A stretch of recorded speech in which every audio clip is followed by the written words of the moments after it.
Better safe than sorry. That being said, we only have one blue person and only one responder. So you're going to come in, tap on the shoulders, ask them if they're okay, holler at them. You okay? You okay? All right. You don't get any response. Call 911. Call 911. Bring an AED. Call 911. Call 911. Bring an AED. Yep, I heard that is perfect. Always ask for the AED with telling them to call for 911. Because if you think about it, the AED is very helpful. If you send them to get 911 and then they come back and then you send them to go get the AED, you're wasting time. And if every minute is 10%, you're wasting 4 or 5 minutes sending them on 2 trips. So if you can say, call 911, bring back an AED, you've saved a step. Yes? Yep. Yep. As soon as we get done with the CPR, we'll do the AED part of it. Yeah, they... Haven't you seen it on TV? Oh, that would be so fun if we could do that. That's so much more hands-on than what they let us do anymore. Olympic thing. See how far they... Yeah, see if they come up off the table. So now that we've called 911, we've tapped them, we're not getting a response, we need to do our 10 seconds of we're looking, listening, feeling. So you're coming down, you're going like this. And just remember when you're looking, you want to look down the body towards the feet while you're feeling for that breath. If you're sitting here like this, you may feel breath on your cheek, but you can't tell if their chest is rising and falling. So we're going to look down the feet. Now, we didn't see what happened to them. We found them on the ground. They're not breathing. They're not responding. First thing you're going to do is, anybody? Yes, 30 compressions. If So you see like a massive blood flow someplace, compressions still going to do compressions. If somebody's bleeding but their heart's not beating, right. you got to get that heart pumping.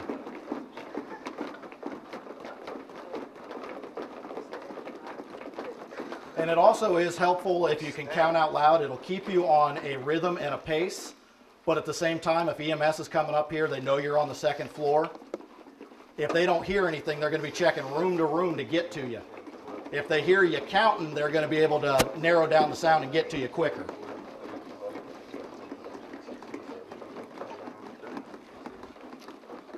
You doing 20? 30.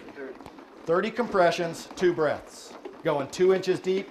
We're going 100 times per minute. Did you talk about the breath? How much interval between? Did I miss that? Or? I didn't actually cover that. What you do with your breath, actually I was going to do that, then we stopped and I forgot. Let's go ahead and stop here for just a second. What you want to do with your breath is you're doing your head tilt, chin lift, pinching your nose. You're going to give a 1-second breath. You're going to wait 3 seconds. You're going to give another 1-second breath. So for your adult, over 5 seconds, you're giving 2 breaths. So, and then you would go into your compressions. When you do your breath, it's just normal breathing out. You always have a little bit of extra air left in your lungs. You don't want to put that extra air into their lungs because they also have extra air in their lungs. If I am pinching this guy's nose and I've got my mouth over his mouth and I overfill his lungs, the air only has one place to go. It'll go into the stomach. If I fill the stomach full of air, the stomach is going to regurgitate. You're going to get a mouthful of vomit. So try not to overflow the lungs. So let's go ahead and let's try the 2 breaths real quick. You want to see that your chest is rising and falling when you're doing this.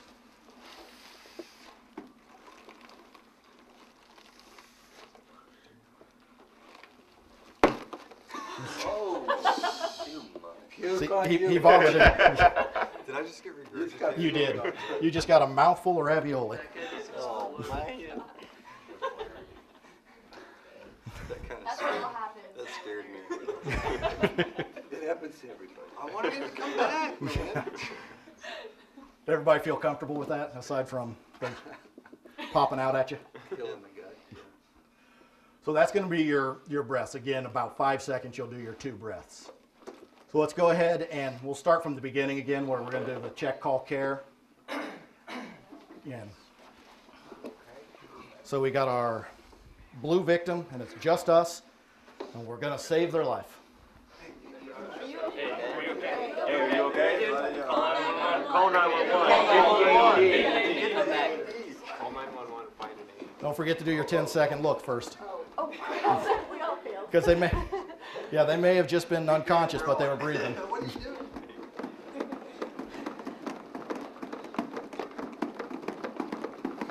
And just remember with your hand placement, you want your hand to be completely on the blue part of the chest plate on this guy. Everybody's looking pretty good here.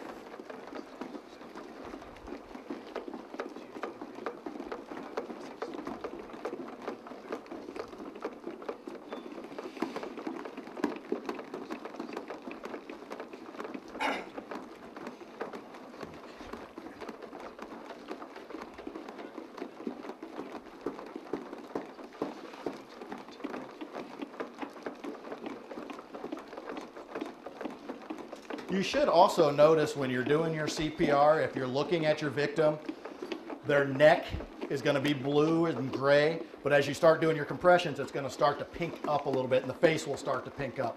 If you stop doing your compressions or you're giving your breath, you may see him start to turn back to a bluish gray. Anybody know what cycle you're on? Four. Okay. When you get to 5, go ahead and stop.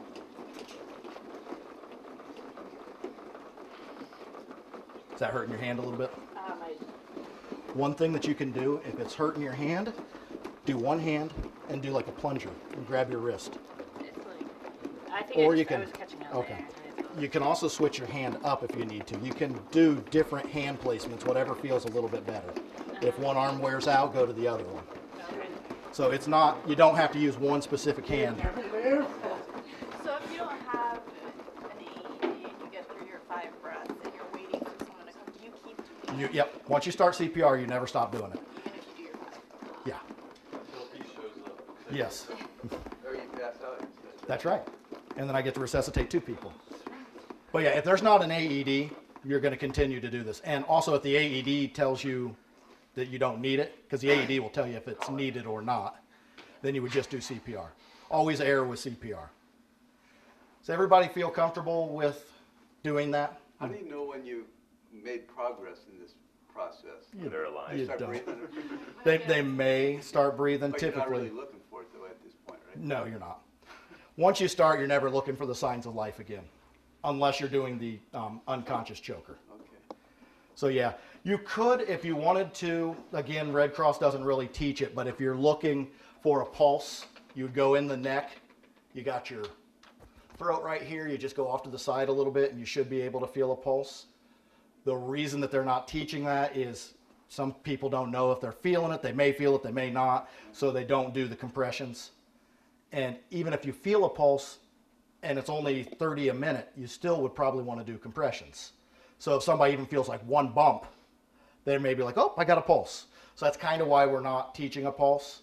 But if you're putting your hand there and you're feeling a good, steady beat, you're probably all right, and they probably just need you to breathe for them.